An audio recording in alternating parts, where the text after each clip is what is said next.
حیات الصحابہ ٹاپک اللہ کے راستے میں نکل کر ذکر کرنا۔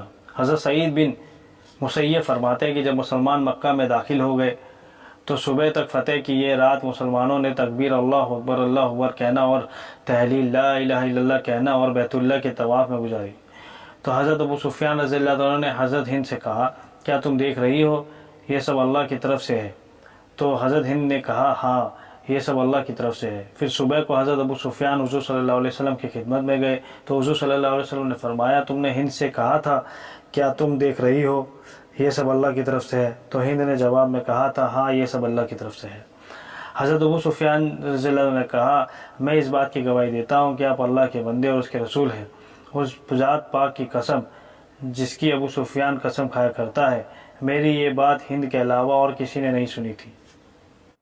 حضرت ابو موسیٰ اشعری رضی اللہ عنہ فرماتے ہیں کہ جب حضور صلی اللہ علیہ وسلم نے خیبر کی لڑائی کا پورا ارادہ فرما لیا، خیبر کے لیے چلنے لگے تو راستے میں لوگ گھاٹی میں پہنچ کر زور سے اللہ اکبر لا الہ الا اللہ پڑھنے لگے۔ تو حضور صلی اللہ علیہ وسلم نے فرمایا مسلمانوں اپنی جانوں پر نرمی کرو، ان میں خواہ مشقت میں نہ ڈالو، تم کسی بہرے یا غائب اور غیر موجود خدا کو نہیں پکار رہے ہو بلکہ تم ایسی ذات کو پکار رہے ہو جو سننے والی اور تم سے بہت قریب ہے اور وہ ہر وقت تمہارے ساتھ ہے۔ میں حضور صلی اللہ علیہ وسلم کی سواری کے پیچھے بیٹھا ہوا لا حول ولا قوت الا باللہ پڑھ رہا تھا۔ حضور صلی اللہ علیہ وسلم نے جب مجھے یہ پڑھتے ہوئے سنا تو مجھ سے فرمایا اے عبداللہ بن قیس، میں نے کہا لبیک یا رسول اللہ صلی اللہ علیہ وسلم۔ آپ نے فرمایا میں تمہیں جنت کے خزانے کا کلمہ بتا دوں؟ میں نے کہا ضرور بتائیں اے اللہ کے رسول صلی اللہ علیہ وسلم، میرے ماں باپ آپ پر قربان۔ آپ نے فرمایا یہ کلمہ لا حول ولا قوت الا باللہ ہے۔ حضرت جابر رضی اللہ عنہ فرماتے ہیں کہ جب ہم اوپر کو چڑھتے تھے تو اللہ اکبر کہتے تھے، جب ہم نیچے کو اترتے تھے تو سبحان اللہ کہتے تھے۔ حضرت ابن عمر رضی اللہ عنہ فرماتے ہیں کہ لڑائی میں جانے والے لوگ دو طرح کے ہوتے تھے، ایک تو وہ جو اللہ کے راستے میں نکل کر اللہ کا ذکر بہت کرتے تھے اور اللہ کا دھیان خوب کرتے اور چلنے میں فساد نہیں مچاتے اور اپنے ساتھیوں کی مالی مدد ہمدردی کرتے اور اپنا پسندیدہ اور عمدہ مال خرچ کرتے اور ان کو جتنا دنیا میں ملتا اس سے زیادہ وہ اس مال پر خوش ہوتے جسے وہ خرچ کرتے۔